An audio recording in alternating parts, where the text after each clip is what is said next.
right, welcome to another episode of the Perspective Podcast. I am your host, Marty Lee, and today I am not solo. I have one of my not only good friends, but one of my best friends in the house tonight. Goes by the name of Devin LaCour. What's good, D? What's happening? What's good, bro? What's good? How you look? We good, man. We good. Now, I'm not even gonna lie to y'all.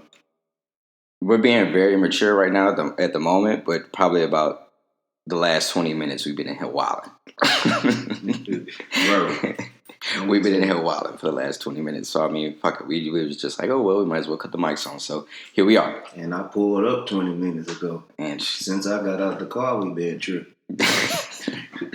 We've been out here wilding. But that's a story for another day.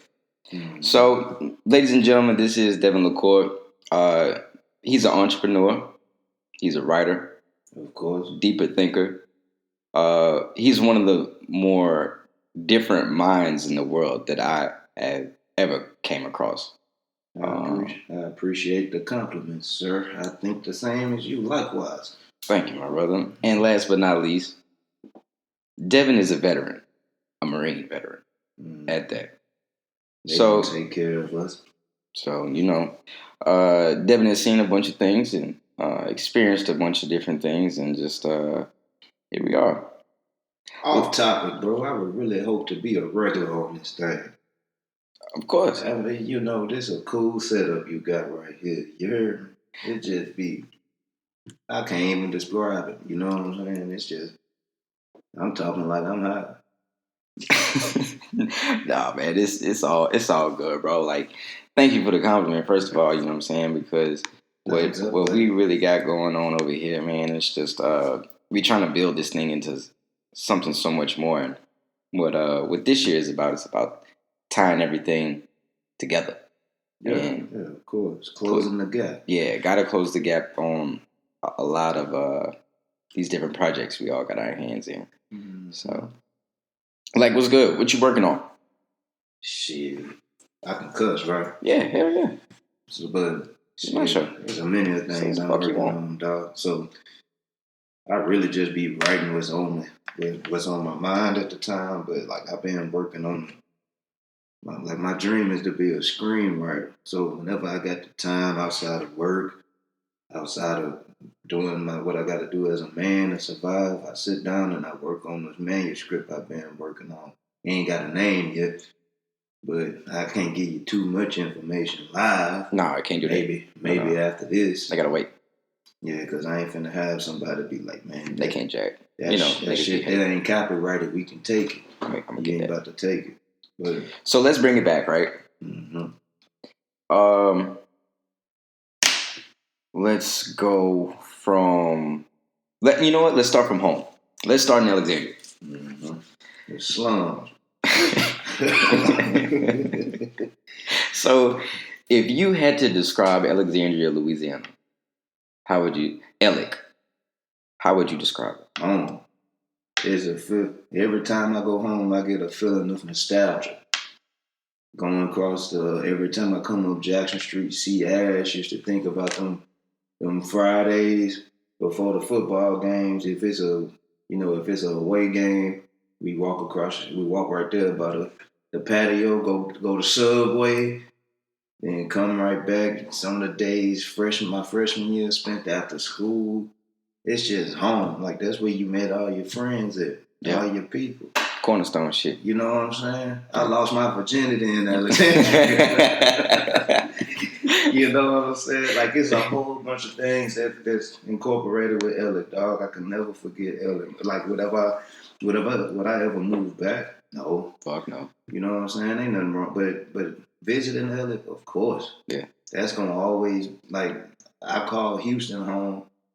Like, but that home, like, when you pull into LA, you about to have a hot meal ready for you. That's a fact. Mama about to have something ready for you. That's a fact. You know what I'm saying? Like, I'm going home Thursday. Mm-hmm. I know as soon as I pull up, man, Mama about to have something decked out. Good food. You know what I'm saying? Like, like I say, man, it's just that feeling of nostalgia. I can't believe next year is going to be 10 years I graduated high school. This shit go by fast, bro. Man, look at me, bro. I look like I graduated yesterday. I ain't got no hair on my face. I don't care though. I mean, shit, you know what I'm saying? I mean, but that's a testament, you know what I'm saying? A lot of motherfuckers not taking care of themselves. Let's just keep it a bean. You know what I'm saying? And whether if that's niggas doing meth, dog, heroin, all that dumb shit, but people are snorting lines continuously. I ain't judging your lifestyle, baby, but god damn. I am. I'm judging. That's too. I mean, that's too much of the pharmaceuticals right there to deal with. I ain't popping no pills or heroin and none of that shit. Yeah. I might indulge in a little bit of weed smoke. Bro, you know what? And I'm gonna be this the God's honest truth. And like the only other thing that I would have ever done besides smoking weed would probably have been pills, right? I probably would have did a pill. Pop Molly once. But I've been terrified of pills because there was one time back home, I'm not gonna say who it was, but nigga popped a pill in front of me. And I watched him kind of like transform. You remember that Boosie song? I'm in the cartoon and all that shit. It was jigged up. Exactly, right? So dude really transformed that not only did his whole like persona and character change, I watched his skin color change, bro. Good.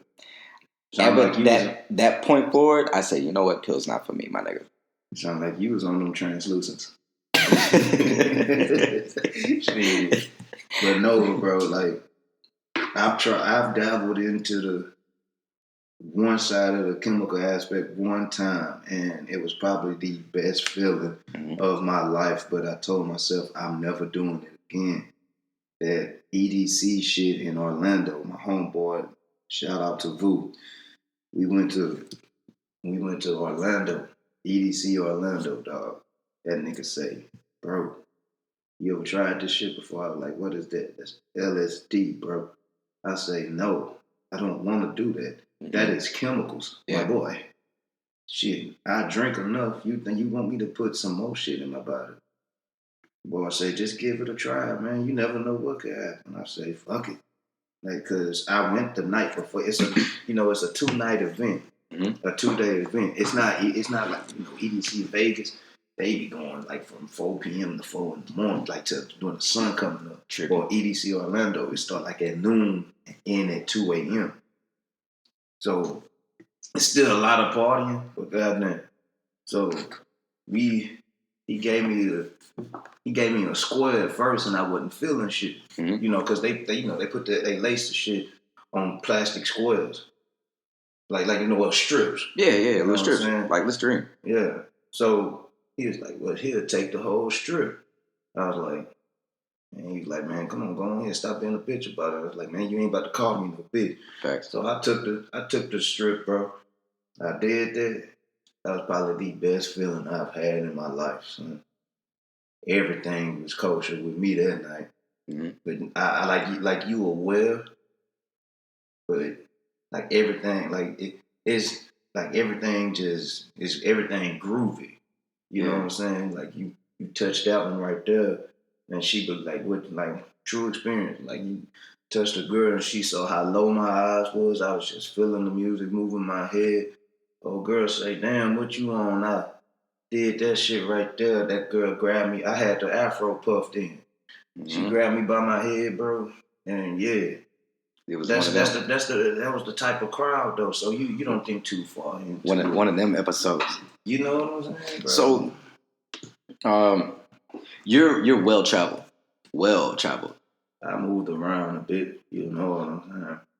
So after high school, you went walk me through it. After high school, you went where? High school, went to good old Natchitoches, Louisiana, at Northwestern State University, and kicked it with the homies I graduated with, Iman, Luke, Willie Tuma, all them, we was all the... Tuma, what's good? Yeah, we was, everybody. Shout out to everybody, bro.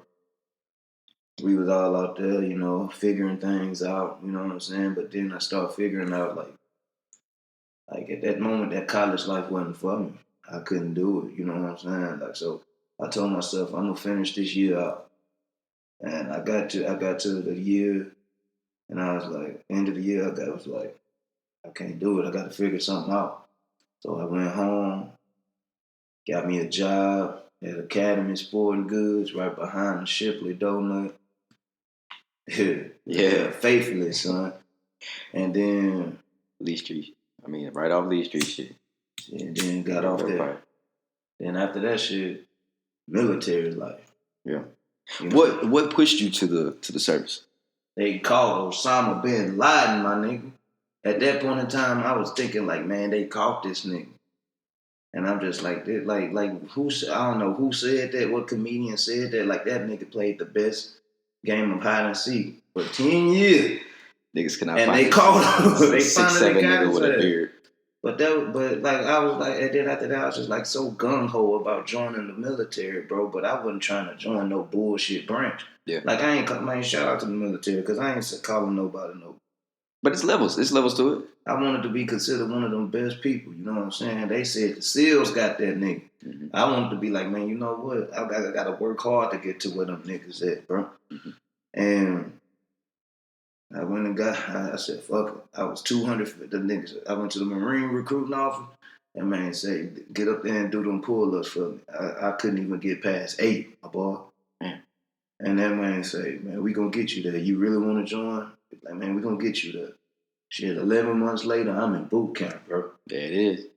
But, son, ain't no other reassuring feeling than when you see that commercial when them niggas get on them footprints and they just like, yeah, we about to go in there. Ain't no more reassuring feeling. Chris will tell you. Then when you step on them footprints and you like, bro, why the fuck did I come here? That was the worst. The first 2 days were probably the worst days ever because you got no sleep. 0. You slept on the plane ride there. You pulled up to Paris Island. You got on them footsteps, and ever since then, bro, you ain't moving. You ain't sleeping. You know, because they doing all the processing, paperwork, all that shit. Then after that, you know, they explain the banking situation to you. Like, man, this who you banking with. You can bank with this person. You can bank with that person. You know, they process that shit. Then you got to get processed in your platoons that you're going to be in for them 3 months. Then after you get processed to them, that's when you start getting all your gear and shit. So they size you, all that. They shave, and then that's when they shave your head. Nigga, I ain't going to lie to you, bro. I fell asleep standing up in the line, dog. God damn, boy. How did your knees not lock? My knees was locked. That's why I fell asleep, bro. Blacked out? Like I blacked my ass out, and then this how I really was, dog. And I was like, man, these motherfuckers is rude. One of the female drill instructors came. I was like, where he at? Like, where's he at? He's like, man, he's like, you know, ma'am, he's all right. And then all I heard her say, her short ass say was, you should have drunk water before you came in this motherfucker. I'm like, all right, shit. I'll know next time I come through this bitch. So we got set into, they taught us everything, and then we got set into our barracks, and you know, we deal with a set amount of drill instructors at the beginning, like the receiving drill instructors, not even knowing we got to meet 4 more niggas that we gonna be stuck with for the rest of the goddamn 12 weeks we here. So we said, I remember, I'm gonna give you their names. Staff Sergeant Groves, Staff Sergeant Dan Laden, Staff Sergeant Rodriguez, and Staff Sergeant Stevens. Staff Sergeant Stevens, that was a wild ass nigga. Both Dan Laden, I think that I'm pronouncing it right. Dan Laden, and Staff Sergeant Stevens, them 2 powerful black men, bro. Real. They called the kill hats. Them the ones that fuck with you just religiously. They don't give a shit how you feeling. They gonna keep poking at you. Staff Sergeant Rodriguez, he was the heavy hat. That's what they call him. Staff Sergeant Rodriguez was the heavy hat. Like if the senior drill instructor that Staff Sergeant Groves, if he wasn't around, he was the one that's taking care of you and leading you through everything. You know what I'm saying? So, hey, I thank God every day for him because they taught me a bunch of shit. You know what I'm saying? It was like, because at the end of it, they was like, this gonna be the easiest part of your Marine Corps career because we telling you everything you need to do. How you gonna succeed throughout this shit? We letting you know what you got to do to get through boot camp. Yeah. But once you hit the fleet, you ain't gonna have it. It's gonna be people out there that's gonna fuck with you just for the reason of fucking with you. Mm-hmm. You know what I'm saying? They gonna do that. Yeah. And that's exactly what happened. So you go through your journey on Parris Island. What would you say is your biggest takeaway from Parris Island besides being legally and being trained as a real killer? Like what would you say is like if you had to just pull 5 takeaways or maybe even 3 takeaways just from the episode or the saga on Parris Island, what would you say? You need people, bro. Yeah. Like as far as I'm a firm believer in being your most reliable source. Like you can't trust that a motherfucker gonna always be there. You know what I'm saying? But like when it comes, excuse me. But when it comes to some things, you need a team. Mm-hmm. First and foremost, they taught you how to be a goddamn team. They stripped everything away from you and let you know that these dudes to the left and your right gonna be the only ones that you gonna have. That's all you got to work with. So either you gonna help them build up, or you gonna sit there and fall with them. That's the number one thing I took. Number two, what I just told you, man. Everybody ain't gonna always be there. Yeah. That's exactly because we was going through one drill. It was during the last 3 days, the Crucible, where everybody, if you follow the Marines, then you know about the Crucible from boot camp. Like you gotta go through this 3-day event, you know what I'm saying? And then like you go through this little obstacle course and it's hell, bro. Anybody that tell you that it ain't, they lying. It's hell. And you got you and your friends crawling on the ground and all that shit. And then like a drill instructor will come to you and be like, you dead, bro. You gotta because it be a certain area where you gotta do certain shit. And drag. You gotta drag it. OVO Beezy just walked into the house if y'all hear all that noise in the background. OVO Beezy. What up, Negro? What it do? What's good? We recording right now. Good, It's live shit. You know what I'm saying? So good. So you come from Parris Island, and then no, go ahead, bro. My bad. You fall off in Parris Island, and then it gets kind of foggy for me. 29 Palms, California, bro.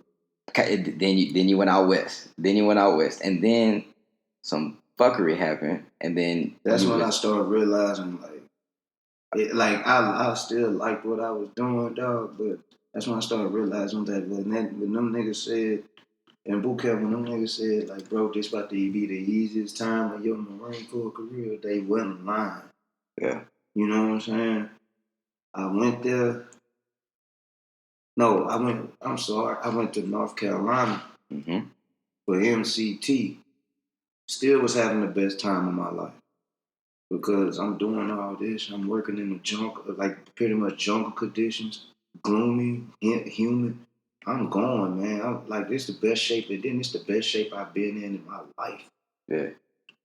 I'm doing all this. I'm doing all that, bro. I'm having a good time, dog. Making good friends. You know what I'm saying? There's some people, like, I'll be honest with you, you got people that I met in in North Carolina at MCT that I'm still friends with till today. Well, 1 or 2. Went to California. 1 or 2 people that I'm still friends with. You know, shit change over time. Yeah. You know what I'm saying? But California, with 29 Palms taught me in that desert. Niggas ain't gonna ever believe what you say. They only gonna see what they want, what they see. They gonna see what they see, and that's it. Mm-hmm. You know what I'm saying? Like, I remember it was one weekend. I'm not sure exactly what happened because I don't. Wait, we'll probably discuss what happened like off mic. But I remember you called me up in the week whenever you was out on the west coast, and you was like, "Yo, you need to come out here this weekend." I was like, sure? He was like, yeah. Because I think y'all might have had, a little bit of free time and y'all was just about to wild out in the streets. So, anybody knows me, y'all know that I'm down to, for a good little party. So, nigga, it's like Thursday. I'm getting ready to cop this plane ticket. You hit me up later on that Thursday night. Like, hold up on it. Niggas get in trouble, bro. You know what I'm saying? Like, cause you can't. We were still technically considered students. Yeah. Like you can't just leave without no. They call it battle buddy, but you can't leave without nobody with you. Mm-hmm. You know what I'm saying? So, people I was trying to go somewhere with, niggas got in trouble. Yeah. And so from the West Coast, it was immediately overseas, huh? Came back to LA for about 30 days before I left. And Okinawa was a different experience. You know what I'm saying? Japan? That's when I actually hit the fleet. You know what I'm saying? The shit that my drill instructors was talking about. That's when I finally I hit the fleet, and that was that. You know what I'm saying? That's when I started becoming more. I want to say after my first year, I started becoming a little bit more aware about some shit. Mm-hmm. You know what I'm saying? I can't speak about it, but just like the light bulb went off. What light bulb? The light bulb went off. Yeah, like you know what I'm saying. Bro, like you just kind of you just started piecing things together. We all human, and so after you get past all the military stuff, and then you like I say, dog, like you've been like traveled, like you super traveled, like. Mm-hmm. Even though, like a lot of this does have to do with military, but a lot of this stuff, I'm saying, is life, bro. It's life. And at the end of the day, it's a lot of people will never even book a flight to go overseas. A lot of people won't even book a flight to go to Mexico or take a cruise in Mexico. You know what I'm saying? Take your time. You know what I'm saying? And so, then you end up in Florida after everything is all said and done. Daytona, right? After overseas and went back to California for that last year and a half. Then I ended up back in Florida. I ended up in Florida and I was like the light bulb, like you said, the light bulb was flickering in the military, but in Florida that bitch broke. Had to find another light bulb. Yeah. You know what I'm saying? And it took a while. Like Florida, I want to say them 2 years in Florida was probably the worst of my life. But why though? You know what I'm saying? People say it's Florida, it's sunny, it's the beach, it's because life. Da da da. You know what I'm saying? Like I forgot. Like my bad going back on the military shit, but people I forgot how I used to love life in the beginning of the military. You know what I'm saying? I used to take it so personal. But so much shit happened in the military, and then I just started. I started appreciating life a bit more when I started living in Oceanside, California, which is 45 minutes away from San Diego. Mm-hmm. Met some of the best people, man. Some people I still talk to, and the reason I say that because I wasn't expecting to meet nobody. Yeah. After all the shit that happened in Okinawa, I didn't want no friends. Yeah. Like I became friends with some good people. Like I said, I moved to in Florida. It got some niggas that I really like. When I tell you my niggas, I got a group chat with these niggas, bro. Uh-huh. And they named Mitch, Kareem, Bass, and 4 boys there. Like we got each other through a bunch of shit. We got you know what I'm saying? My boy Mitch lived in Florida. I knew the reason I say Mitch and Kareem because they live in Florida. Bass from Mississippi, but he's still in the Marines. Mm-hmm. So he's still living in California. So me and Mitch and Bass would link up. Not Bass. Bass would, if he ever could, shout out to Bass, bro. If he ever had a chance to come, he can. Yeah. That's a nigga that kept his word. If he said he was coming, he was coming. Real shit. Kareem, my nigga state trooper. Nah, I think he training to be state trooper. Oh, SWAT. I'm tripping. That nigga training to be SWAT, I think. And Mitch, he in the police. He a police officer now too. But Mitch is that nigga that pretty much in Florida, bro. I'm gonna go into them niggas later. Mm-hmm. But pretty much in Florida, bro, what kept me sane was fucking with them boys. And this shit hit. Like drinking, you know what I'm saying? But you think that it was like whenever you say that you came home from overseas, would you say was it like anxiety? Was it depression? Was it a little bit of both? It was just one of them things where you just want to figure shit out on your own. Like, I wouldn't say I was depressed or nothing like that. Like I say, I met some dope ass people in overseas. You know, when I was in Japan, it was just like you felt like a goddamn prisoner with all the restrictions. You couldn't. I felt like I didn't even enjoy Okinawa with all the military restrictions. You know what I'm saying? Because at the same time, some of the Okinawans didn't even want us there, which is understandable. Yeah. You know what I'm saying? Who the hell are we to place a military installation and disturb their peace? Yeah. Because the Japanese and the Okinawa are some of the most sweetest people I ever met. That's real. Because them boys, like they got a Popeyes on the damn base. That's dope. They have your shit served fresh and all that shit. Like some of the sweetest people, bro. They take, and like, you know how people be like, go ahead when you ready and shit. When you here, man, them people take their job so seriously. They're like, man, they making lives for they making their living. Yeah. You know what I'm saying? Regardless of what kind of shit they do, regardless of the job, they doing what they got to do for their people. Mm-hmm.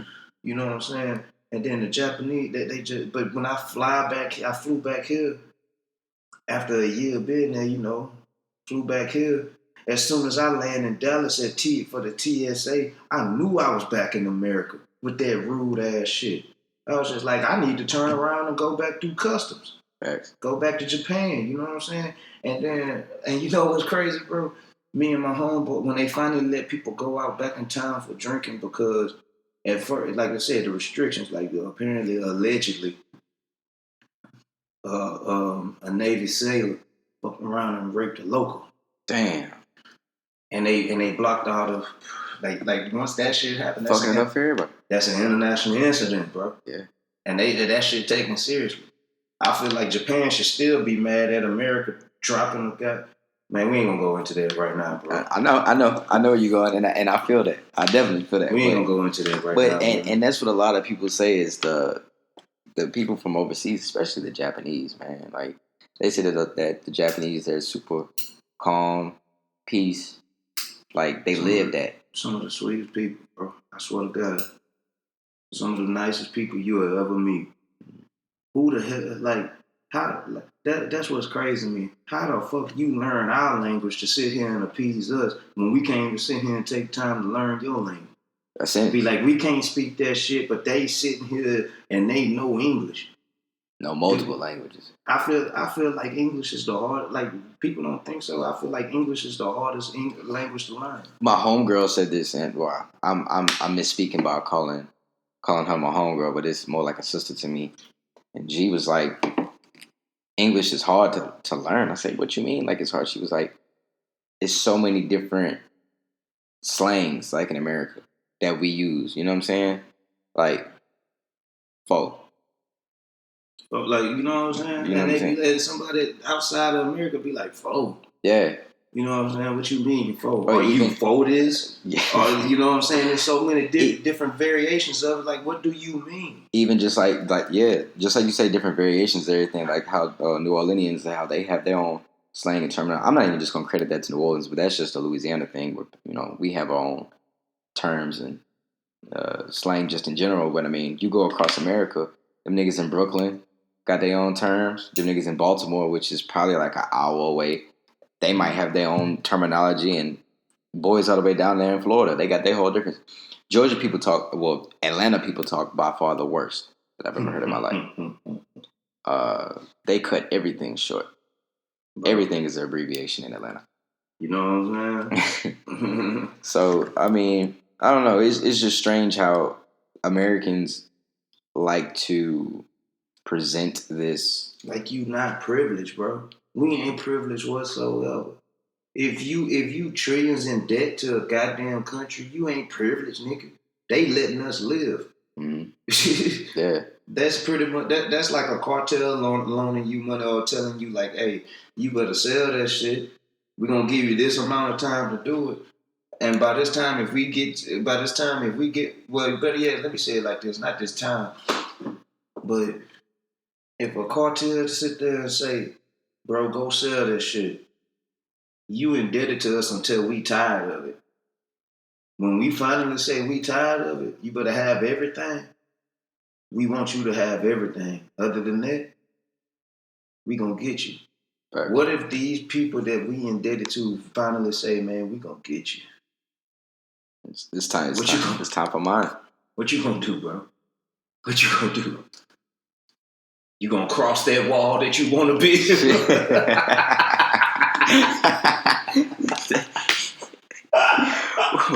What are the options? You know what I'm saying? Like it's just some things that's gotta get. That's why you don't burn your bridges, bro. Not at all. And me and somebody was just talking about burning bridges the other day, and it's sad because we live in a society now where people are like, and they brag about cutting people off. Like, why would you do that? Like, you've been one of my closest friends since long time. Since the yellow school bus with Mr. Collins driving that. You know what I'm saying? Damn, bro, I forgot about that shit. You know what I'm saying? You seem like a better friend than me. Yeah. So you know what I'm saying? So it's like how can you genuinely and take pride in just cutting all these people off? And I don't know, like it makes me scratch my head. I don't believe in cutting people off, but I do believe in seasons. You losing contact with people. Yeah. You know, like it ain't no hard feelings. You heard me? So I feel like you can just be like, hey, what that nigga, man, shout out to Bill. Like, I know he probably ain't gonna hear this shit, but Bill Burr, bro, he said he was talking about that Olympic game when they throw that shit, that little thing on the ice, and the dudes be smoothing the ice out so it can travel further and further. That nigga say he was using it as far as his religion goes, but nah, like that's usually how it be. Like you see that person ain't being right to you, you don't just be like, hey, bro. I don't think you should be like, hey, bro, fuck you. Nah, just be like, you know what, and keep going and going and going and going and going, and fade to black. Yeah. You know what I'm saying? You clearly see they ain't doing shit for you. But if you start fading to black and they still keep coming back trying to figure out, hey, man, what's going on? I feel like, man, give them one more chance. Yeah. You know what I'm saying? Give them one more good chance. Because if they try to come back, they trying. Yeah. I feel like anybody that's trying deserves another chance. Yeah, they do. Regardless of what the hell happened. If it's some drastic shit, I'm not fucking with you. Yeah. But if it's like some shit like, man, I know we fell out. But you know, if we ain't gonna be friends no more, I would rather the shit end on good terms. Yeah. Okay. Man, you never know what'll happen after that conversation. That's 100%.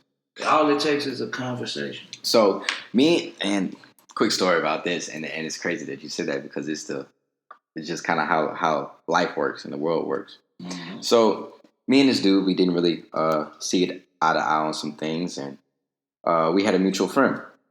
Yeah. And said mutual friend ended up passing away. Mm-hmm. And me and the dude that didn't really get along, we became friends through this common friend, through friend B. Friend B passed away. We on Bourbon Street in New Orleans. Liquor by the abundance. You know what I'm saying? So things could have went left really quick. All right. All right. I say, yo, let me holler at you in the alley real quick. Me and dude, we sat there. Well, we stood there on the curb. We talked about how we come from the same city. And you know, just like me, like a lot of niggas from our city they don't take the time. A lot of niggas from Alexandria, Louisiana, for people, Yeah, not even just niggas. Let me just say people from the city of Alexandria, Louisiana. Like they just do not. They believe in just being so cutthroat, and they just believe in like once it's fuck you for forever. It's called people being equipped with that shit that you call pride, bro. Pride. You know what I'm saying? Pride is the most dangerous drug. Sometimes if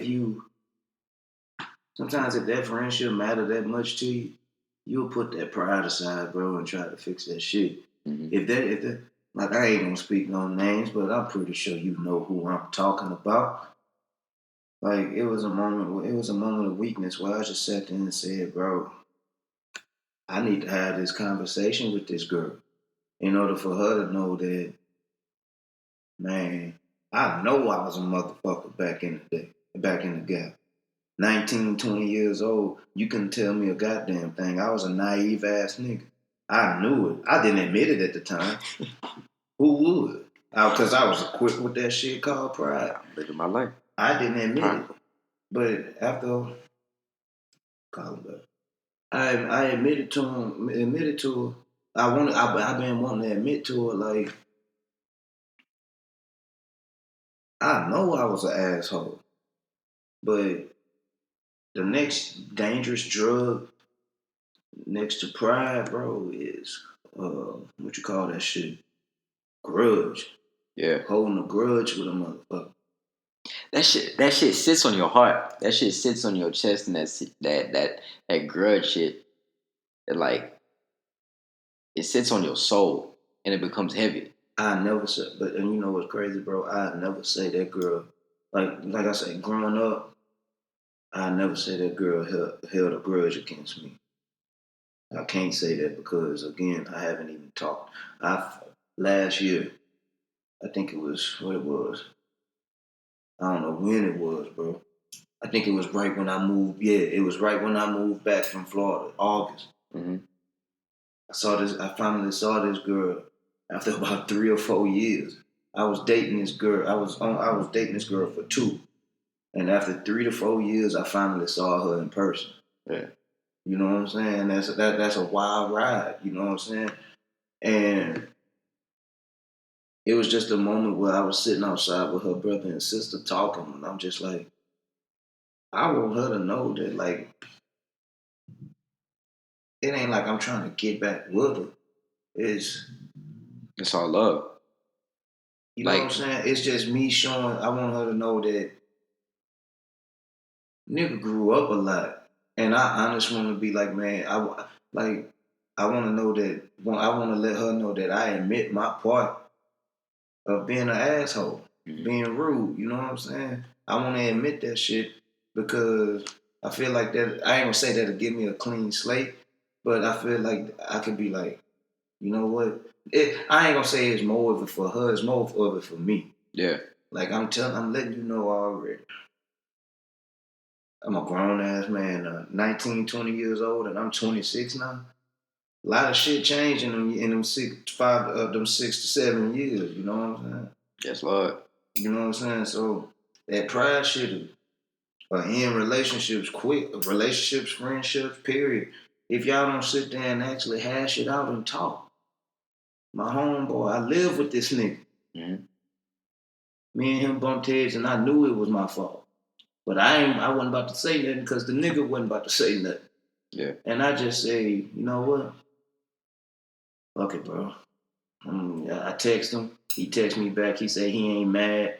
But when me and him finally talked, he was upset at what happened and what I did, and I took my responsibility.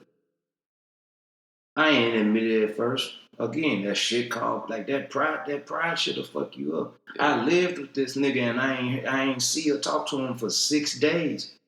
Yeah. I gotta see this nigga every day. Yeah, same roof. You know what I'm saying? So, man, when the caution, bro, don't let pride get in the way of some good friendships, dog. Because people will sit there and blame losing a motherfucker because of some toxic shit, but not even knowing the fact that all you had to do was talk. Yeah. You know what? And that's something that I'm learning as I, get a little bit older. A lot of this shit don't have to end in gunfire, and a lot of this shit don't have to end in a whole bunch of just negativity. You know what I'm saying? Mm-hmm. All this, a lot of things can be resolved by simple conversations, and all it takes is to just, like you say, put that pride aside and just sit down and just have that jokes. A decent conversation. Yeah, just have that conversation. And you know what I'm saying? People got to come to this common ground where it's like, what age are you gonna let the bullshit go? Like the bullshit meaning the childishness. Like, are you gonna sit there and be petty for forever, or are you gonna be that person that's just immature for forever, or like you say, holding a grudge for forever, or I don't think you can do that. That shit ain't healthy, bro. it's no way possible that shit could be healthy. That shit ain't healthy, dog. So you run into a motherfucker later down in life. What if they just want to bury the hatchet? Yeah. And just be like, man, what's been going on the past 5 to 10 years? You see that man at Popeye. What you gonna do? You trying to order your number 3? Man, spicy dog. And say that you won't. Yeah. You know this man a hard worker. You know he's been working hard. It ain't like nobody ain't say you got people around telling you shit about this man. That man sit there, he work hard, he go to work every day. He do what he do to provide for his family. Meanwhile, you do the same thing, but you own. Yeah. Are you gonna sit there and be like, man, fuck that nigga. He made his decision, or you gonna be like, man, when you get off work, come holler at me. Yeah. We gonna get you out of it. Like, I had this deep ass conversation with my homeboy. Like when I was pulling up and I was talking to my homeboy on the phone. That's who I was talking. I was talking to another nigga that I be having these compelling conversations with. We was talking, man, and I told him that I genuinely just be wanting niggas to be all right. Yeah. At best, I just be wanting people to be okay. I don't have, and then that's even at the risk of my own self. Mm-hmm. You feel me? But people don't. Not a lot of people think like that. But it's all right.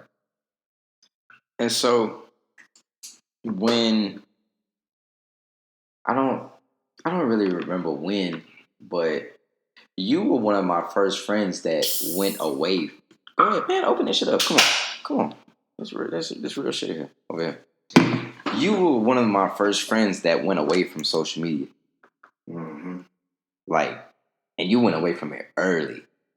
I'm talking 2013, 2014. Like, you was off it. You was like, man, fuck that shit for forever. Why was that?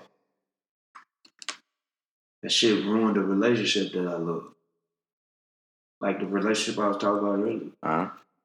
That shit ruined it. You know what I'm saying? I became that, like, I ain't gonna blame it on social media, but I became that nigga that wanted to see everything that was going on. Mm-hmm. Like, I wanted to see, like, man, what the hell you doing? And my way of doing it, Instagram.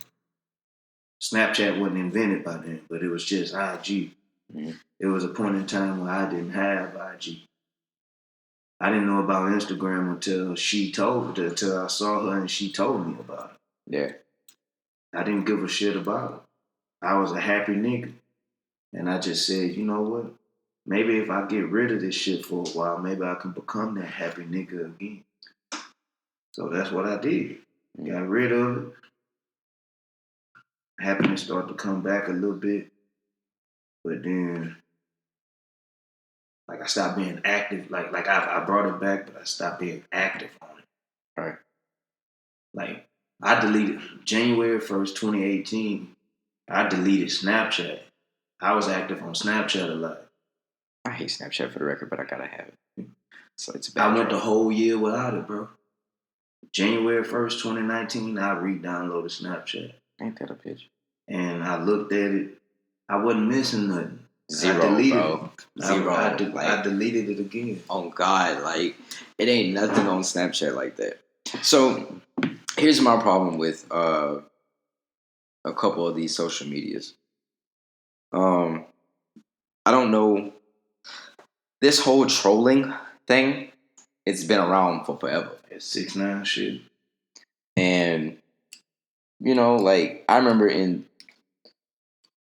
I remember you used to roast niggas to their face. Yeah, like you could roast niggas and it was just like jokes. It was all jokes. And a lot of shit has changed from, I'll take it back to 2010. So in these 9 years, a lot of this shit has changed. The best summer ever, bro. 2010 is an epic summer. If y'all did not enjoy the summer of 2010 or just the year 2010. Let's be specific. If you was in Alexandria and you didn't enjoy the summer of 2010, I don't know what the hell. If my antisocial ass enjoyed 2010 summer, y'all niggas should have enjoyed that shit. For the record, and for all of y'all that do not know, the graduating classes from Ash, the year 2010 and 2011. And I'll show 2012 some love too.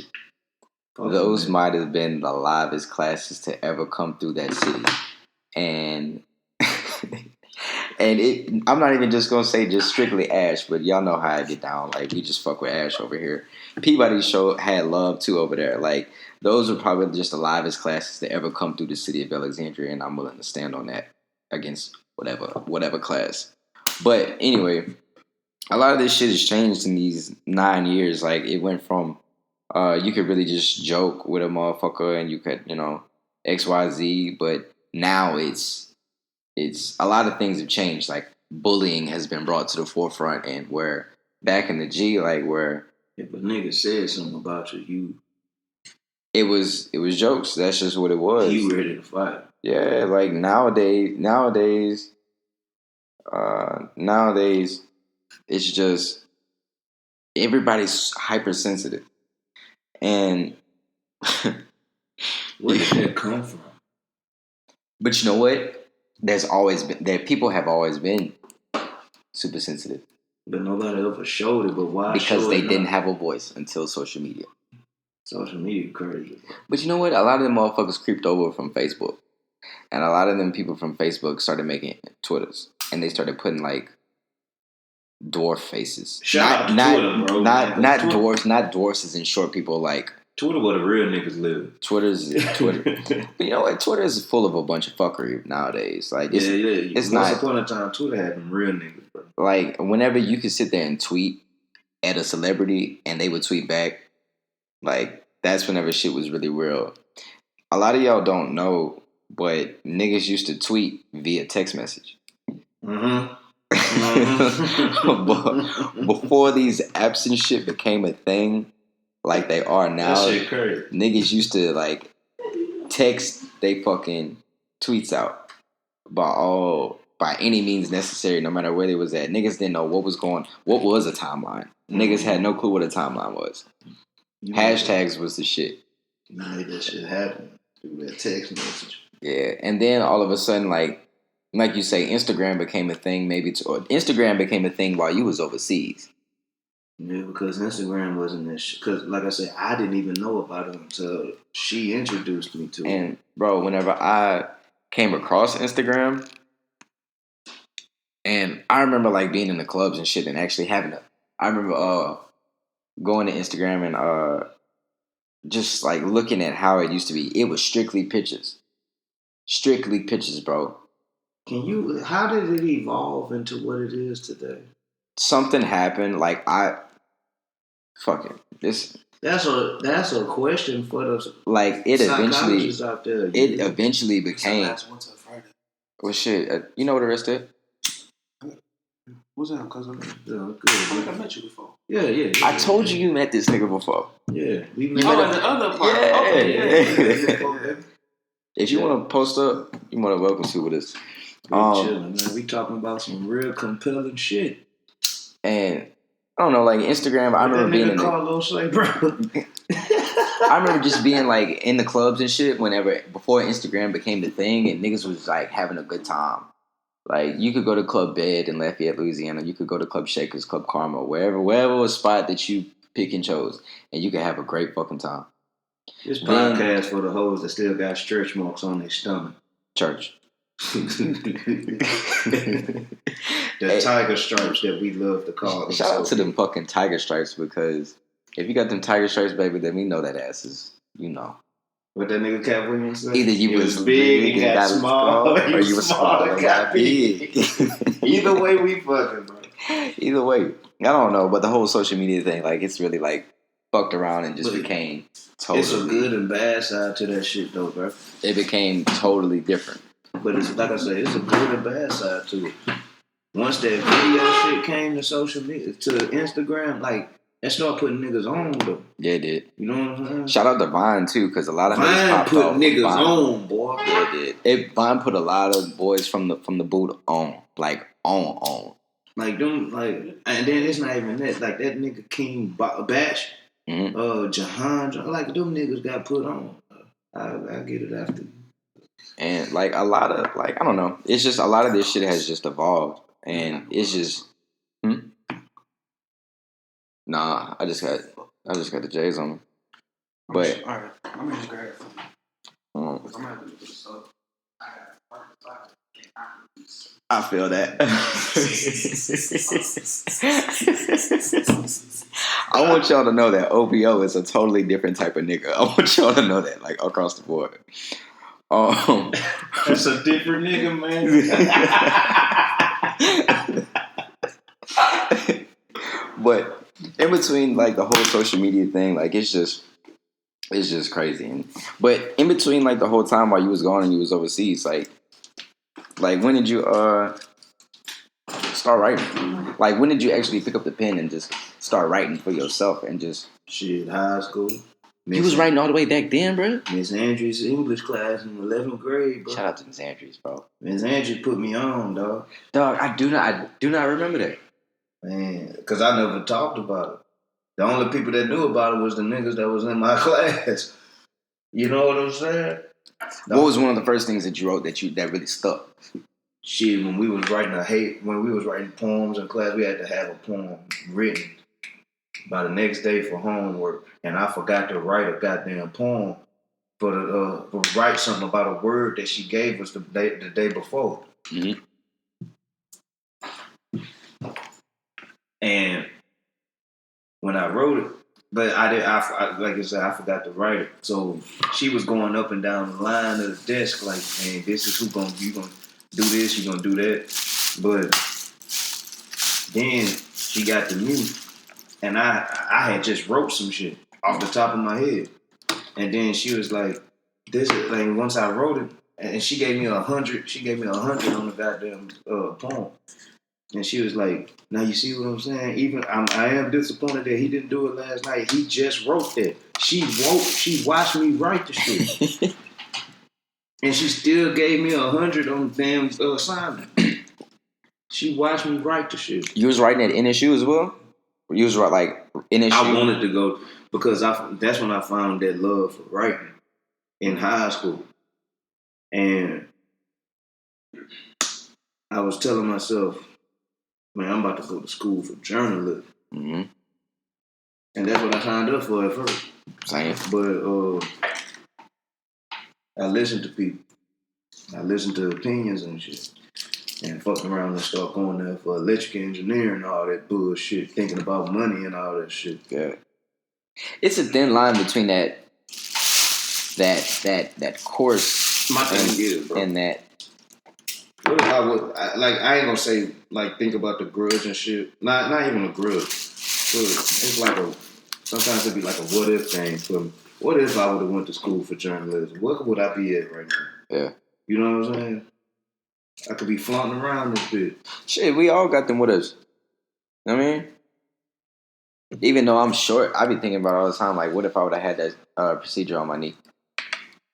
Nigga, you know I tore my shit the day before we played people God damn. At home. Angry. Is what a nigga was, son.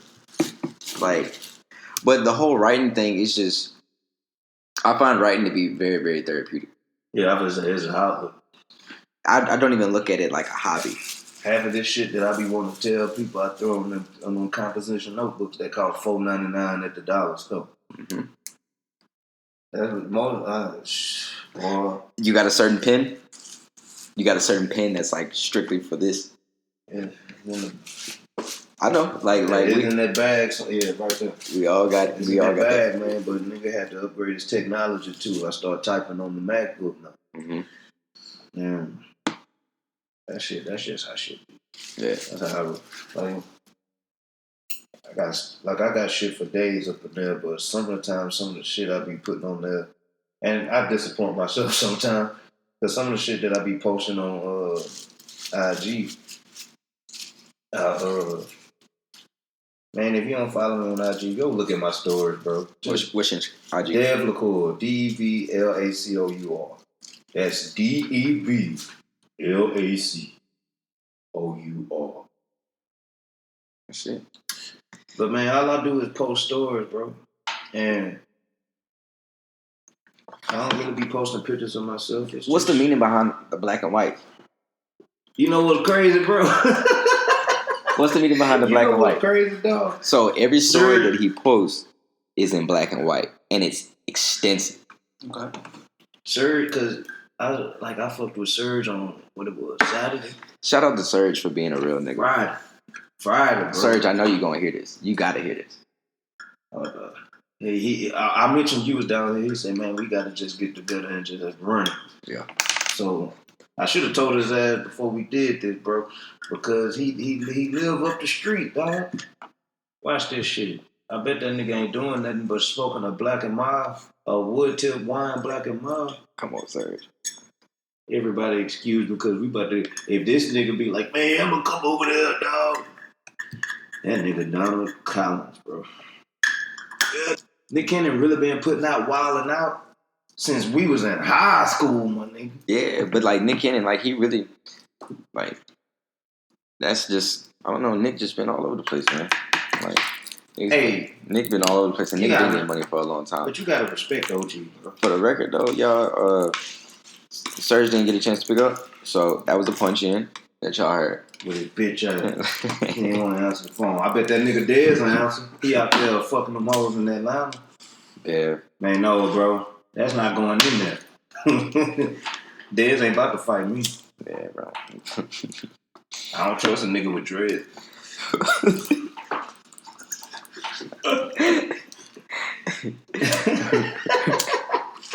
Why do niggas with dreads always look suspicious? Because they are.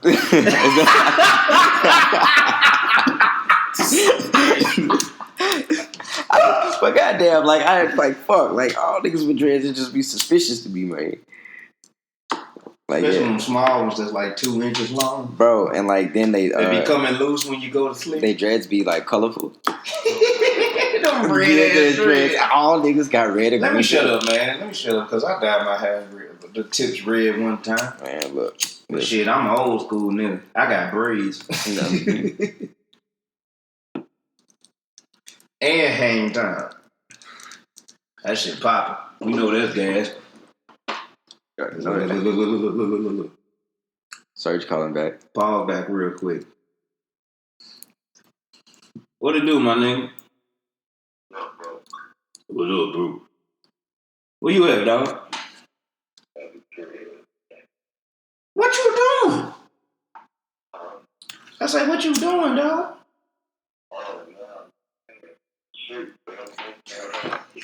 Oh, you sleep.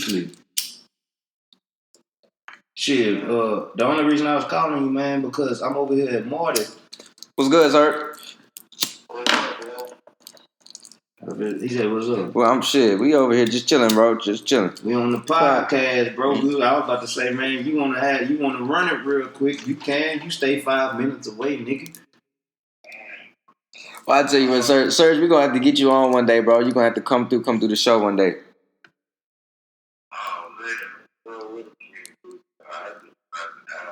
No, it's not today, bro. Not today. Do it today, bro. Just another time, man. Just we gonna set it up one day, bro. Just come through the spot. Absolutely, bro. Take your ass to sleep, bro. Holla. Love. You got hold, boy.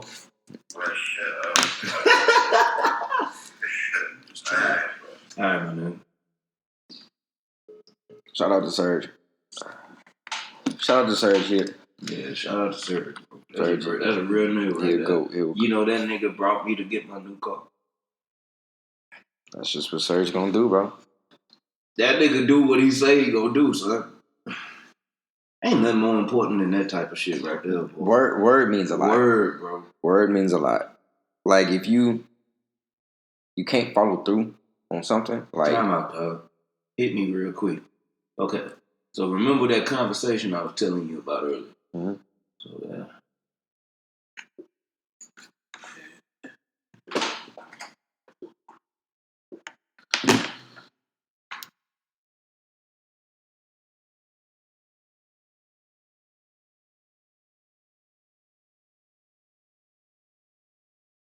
punch in number 2. But for a while we were talking about just the music industry, right? Mm-hmm. And they got niggas from how Frank Ocean fleeced them niggas. Ocean. That's the fuck out of them. Frank Ocean fleeced them niggas, and you know what I'm saying? And it's music is headed in a different direction, and content is headed in a different direction too. And like we were just saying, man, like just so. Have you ever looked into the feature of like the Instagram TV? No. You ever looked into that? Like you know what I'm saying? Instagram TV. No, I haven't looked at IGTV. Yeah, I feel like that's the most unappealing feature that Instagram has ever done. I don't even understand, but is it kind of like YouTube in a sense? Remember I told you a while back that Instagram is about to become multimedia? They're just in the beginning stages. They pretty much. That's what I feel like. They stole that shit from Facebook. Facebook could post full ass goddamn. You can watch a fucking movie on Facebook. Damn. Literally, son. A full episode of Power that was leaked by 50 Cent. Yeah, niggas can post a whole fucking movie to Facebook. Oh no, I'm scared of Facebook. I'm staying away. IG is trying to turn this world up because I feel like the niggas, I don't know.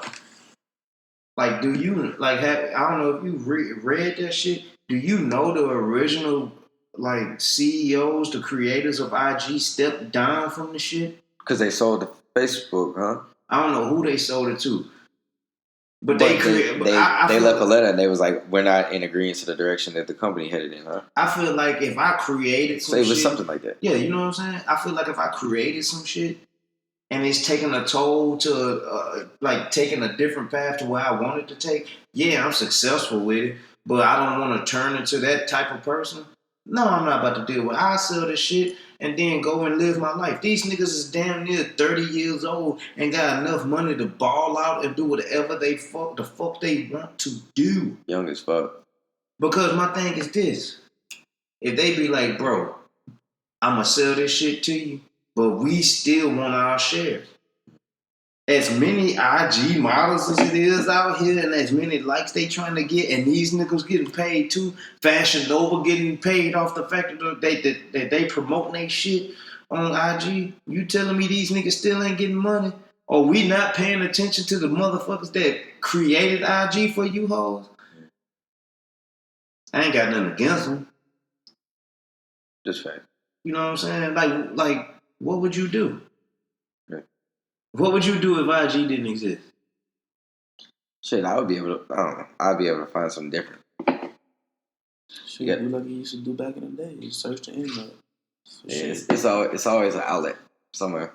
Like not everybody did it though. Like yo, shit, I used to. You remember the first like streaming service, like TV streaming service or like live chat service? It was like it wasn't It was Ustream. Ustream. I heard of that shit. Ustream, and then the first FaceTime was Skype and Uvu, and Uvu was that shit, boy. I never had it. Uvu, you had the opportunity to Skype though. Converse with people, and I had both of them. Ooh, but it's just Skype updated their setting.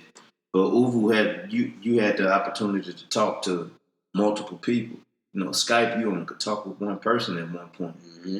And then Uvu also actually, Skype did the same shit, so I ain't gonna mention that. But Uvu had the opportunity for you to talk to multiple people. That's what I'm tripping on. But that's what I'm tripping on. Uvu had this great way to talk to multiple people in one conversation. FaceTime just got there. Yeah. It was some shit that was ahead of its time. But FaceTime just got it. Which is wild to me. How you feel about like phones now, right? I feel like niggas just need to pick up a book sometimes and read one sentence. Well said.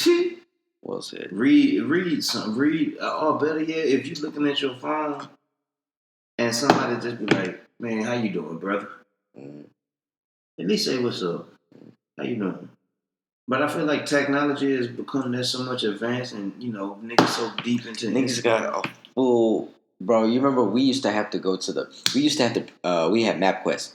Mm-hmm. I hated that shit. That shit sucked. And you had to print the pages out to know where the fuck you going. That shit sucked. Bro, I hated MapQuest, right? Niggas had to really calculate. Like as much as niggas talk about it. Fuck. MapQuest sucked. I was the one up with my mom in the front seat. Directing. And them niggas in the back. Directing, son.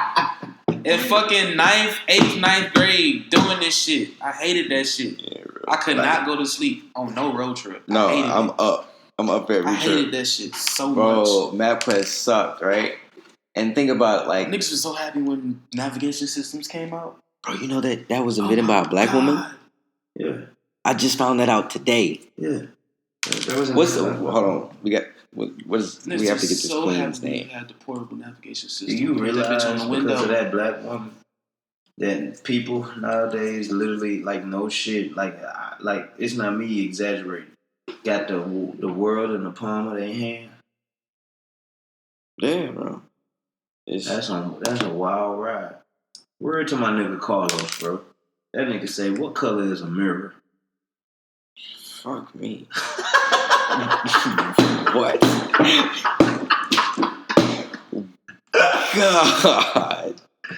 Look at that shit, bro. What color is a mirror? Oh, no.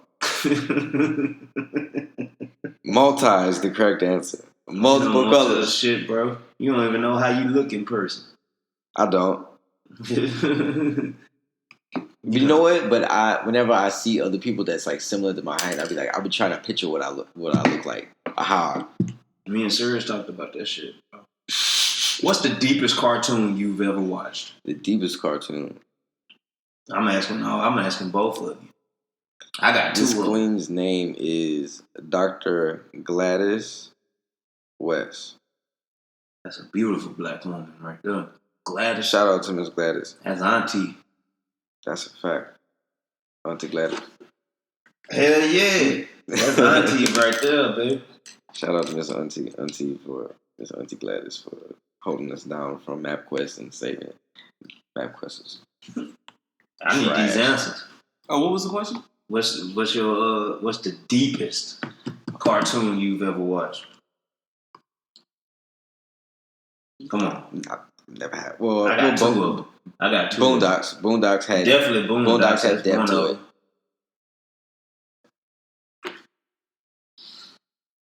That's a good question. Shit, I lost my second one that I was thinking about. It's Boondocks and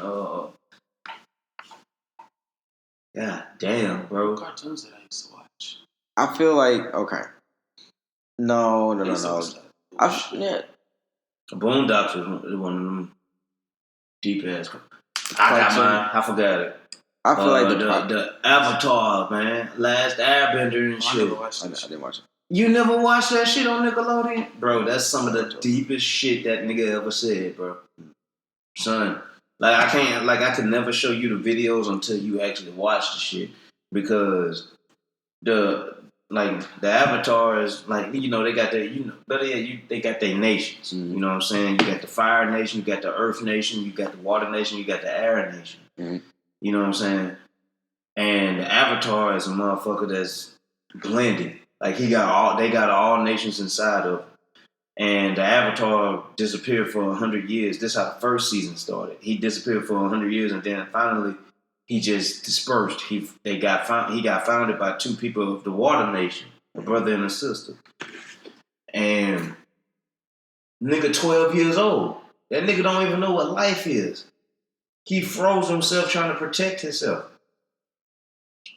So throughout that season, better yet, the Air Nation, think of them as Shaolin monks.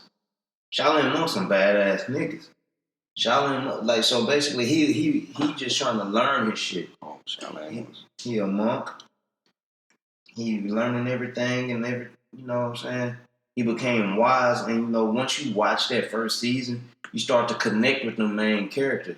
So him and the sister that found him at the beginning of the season, they ended up getting married, having kids, and all that shit. So they got an actual storyline. This shit deep, bro. It's not just a regular cartoon. No, this got a, and so because basically the second storyline is the next Avatar story. Mm-hmm. So like basically whenever one Avatar die, the next one be reincarnated in a different nation. Okay. You see, like he was a monk. So basically Avatar Aang was the first one in the first season. He was a monk. He was an airbender. Mm-hmm. The next one was born in the water nation. So she was a waterbender. Mm-hmm. Katara, I forget her name. But she was in the water side. So basically when she died, it's gonna be Earth. Then the next one when she died gonna be fire. Like it's a whole cycle that they keep going through. You know what I'm saying? They deal with a bunch of shit. But that's one of the deepest cartoons. Like it's funny. Like it's a cartoon. You know what I'm saying? You can't expect shit not to be funny. But it got real life lessons in it. Like, and it's like the Avatar from the first one, the main character, Aang. Mm. And the second one, he showed himself as an old man. He got a son that's trying to teach the Avatar in the second season how to tap into her spiritual self. His son is trying to do it, but he can't even figure it out. So he go to a deep ass place, and his dad, and the Avatar from the first season, his daddy was like, man, like he was like, he told his daddy like in a dream, a spiritual dream, like, I'm sorry. I'm sorry, I can't appease you, I can't be you and all that shit. And the old Avatar was like, you right. You're trying to give yourself, you trying to be something that you ain't, that you're not. You trying to be a false perception of yourself. You not me, you will never be me. You are yourself. Mm-hmm. You know what I'm saying? And it's a deep ass conversation. It ain't even a deep ass conversation. It's just a deep ass scene. Yeah, it's hard. Depth to the cartoon.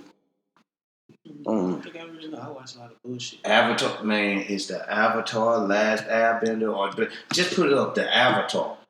Not that bullshit with the blue aliens running around that's 7 feet tall. It's the Avatar. Haircut D be on Avatar and Avatar and Naruto. He be trying to tell me about it. I mean, it's only so much that I've seen. It's some animation, and it's always just been in space. It's a cartoon, bro. It's a cartoon. Whenever I've seen it. And then, of course, the Boondocks.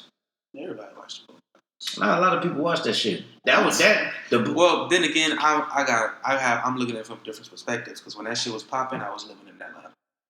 We was on it. Yeah, I know. We was on it, bro. This is different. The Boondocks came out when I was in 8th grade, the middle school. Right. I don't think I caught the And it's only got 4 seasons. Yeah. I didn't catch the Boondocks until what was the rapper that moved down the street? Thugnificent. That's whenever I started fucking with the Boondocks. They'll never bring it back though. Never. Nah. It's too far gone. That's who need to win I feel like another form of that is coming though with all these different black actors that's coming up now. Yeah. And but you ain't gonna beat the Boondocks. No, but just in different ways, in different forms. What about that's not really a cartoon. Like think about what happened. Where's Static Shock? I used to watch the PJs. Where's Static Shock? Good, bro. PJs. Static Shock ain't been shit since a long time ago. I'm just saying, like, where's the 2019 Static Shock? Like something new. You right. Just something in that space. Well, you got that one. It's enough like writers out here like Lil Rel and then Carmichael, like But as far as real cartoons go, bro, I don't think nobody gonna get, like, as far as having a message, I don't think nobody gonna pass. I mean, that's just me. It's my Everybody opinion. from the Black Panther album, like, come on. I mean, movie. Black Panther sold all that money, and then all of a sudden they went to DVD. Now they going back into the theaters for free. Man, you got money. Oh, Black History Month. Yeah, And they man. on Netflix. And then They can still stream it. Wait, God rest his soul, Stan Lee. Stan Lee is definitely at the cookout in heaven. Like, you know, the habitual cookout that people always say. But you know, like, as a writer, as me loving to write, my like, no homo, bro. My, like, the king I'm trying to follow, Jordan Peele. That's the back. That's the black. That's the black Stanley Kubrick, bro. Stanley Kubrick made some real weird ass movies, and I love that shit. I watched a bunch of his shit. It's cryptic. But exactly. Mm-hmm. But that nigga made Get Out. Then all of a sudden, shout out to Facebook. I found out about Get Out on Facebook. Yeah. Yeah. I found out about Get Out on Facebook.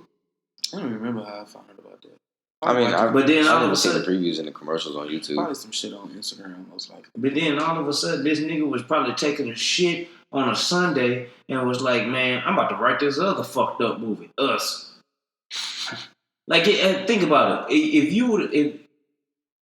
would have thought of some shit like that, not even you, just anybody thought about some weird shit like that, alter ego look like an alter ego family talking about looking at you and trying to fuck with you and all that. They ain't about to kill you. They about to fuck with you for a minute, then they gonna try to kill you. Mm-hmm. All based off a goddamn song based out of Houston, I think. I got 5 on it. I don't know if it's based off Houston. I'm just talking shit. It's kind of shit. I'm talking shit.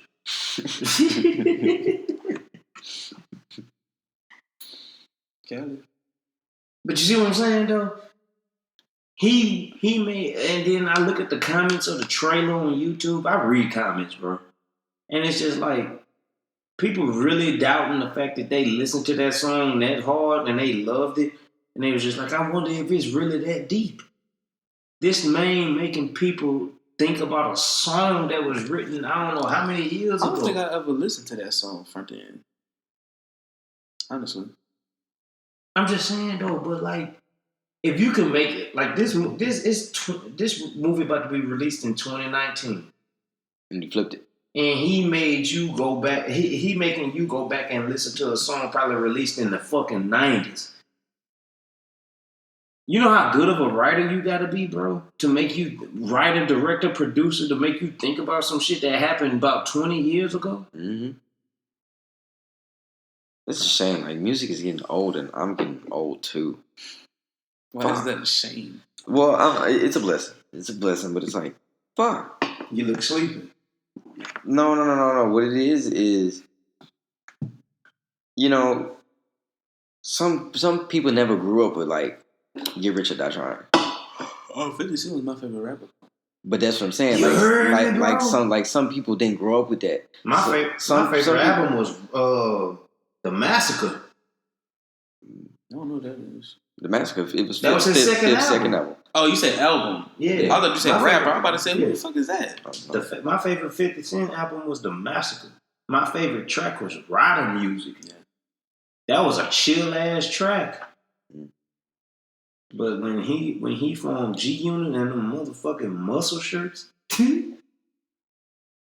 niggas had headbands on lock. Muscle shirts and fucking bulletproof vests and do-rags. And it's crazy how that shit is coming back right now. And then that nigga came out with the video game Bulletproof. That shit was fire. I forgot about Bulletproof, bro. That was a game, bro. I just loved it, dog. I just remember him on not 50 Cent. What was the fighting game? Def Jam. Boy, that was the fucking game. Why did they have a good version of that shit? The last Def Jam game was Def Jam Icon. Def Jam Icon. I had all that shit on GameCube. Fucking right. Def Jam Icon was the last goddamn game from Def Jam. But that bulletproof shit, or 50 outdid himself. He had Eminem as that crooked ass cop. Ahead of his time, bro. Man, that was we gotta start video respecting. games. We gotta start respecting Fifth a little bit more. I know he do a lot of wild shit on Instagram and shit, but we gotta start that respecting nigga had Fifth. some shit in his past, bro. We gotta That start. boy had some hits in his past. Yeah, he did. What rapper you know came out with a video game? Get Rich is just one of my favorite movies of all time. Like, But what rapper you know came out with a video game? Zero. Nobody. Thinking about it. The boy that You know who it is? Back then, nobody. Right now, I know what Snoop Dogg was on a couple video games. Snoop Dogg was on True Crime Street from LA, nigga. Definitely he was on True Crime. Oh no, Exhibit had Pimp My Ride video game. That shit didn't sell like that. I had it though. The shit was actually pretty dope. Yeah, I had it, but he did have a video game. Yeah, the video it was around game, the same yeah. time. But it didn't sell like Like Bulletproof did. Yeah, Bulletproof sold. And I feel like I think that might have been. But Def Jam sold because it brought like all of the like that old school rapper shit, but it brought out their nicknames and shit. I never knew Fat Joe nickname was Crack. Mm-hmm. Oh yeah, Never knew it until that video game came out. Joey Crack. Def Jam, what it was, 2 Fight for New York. Yeah, Fight New York was hard. Yeah, hell yeah. But I ain't like Icon. But Icon brought a lot of more rappers. I'm pretty sure that's crazy. I should ask my dad if he still got that shit. What's that? Like the GameCube and shit with all the games. I'm pretty sure he got that shit at the house. I might need to buy that shit off him. Pops probably got that on tuck. I know he got that shit. Mm-hmm. I know he do. Dude, we had so many fucking games. In a box somewhere. Chilling. No, but it's probably it's well kept. Believe that. That's how it be though. I'm gonna ask him. Video games was shit, boy. I swear to God, them video games shit. The Sims. I couldn't do it. Oh, come on, man. Come on, Mark. I couldn't do the Sims. I was fucking with the Sims. My sister loved that shit. I couldn't do it. I wasn't into like it was creating a life from start. Telling a nigga how to live. Huh? Like what? Why am I programming this shit? No, I don't want to do this. Some government shit. We ain't gonna get into that though, bro. We ain't gonna get into that. I couldn't do the Sims. What y'all think about 21 Savage? Like the whole bullshit behind it. I mean, hey, it is what it is. He'll be back soon. I was on. I ain't been paying attention, but all I heard was that this nigga got arrested by ICE. He's British. How the fuck is he British? He moved here when he was 12. Visa expired. So nobody. In 2019, this nigga shit expired. After making. Well, his shit been expired though. How do you feel about 21 Savage?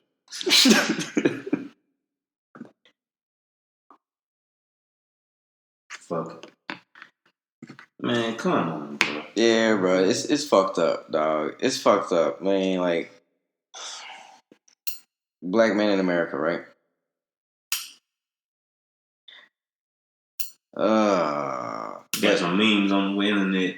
That shit not funny to me, bro. 6ix9ine told on that. That shit fucked up. But that shit funny as fuck. It's fucked up. But that shit funny as fuck. These niggas really have nothing to do. Yeah, them niggas is sad. Whoever got it, all of them, not even just them niggas. Like all them people, all of those people that are making jokes about it, they're fucking sad. And whoever got access to the internet, stupid people makes up dumb like those shit. are the type of people that like still need to be punched in the face, yeah, or like hit in the face with a rock or something like that. Fuck that face, punch them niggas in the fucking ribs. Like they can't breathe. Some people are just fucking stupid, bro. Dumbass. Talking about some bullshit. Yo. I don't know how long. John, you gotta go to work now. I'll be at work probably about You a manager though. 8. You a manager though. I ain't no goddamn manager. You gotta go.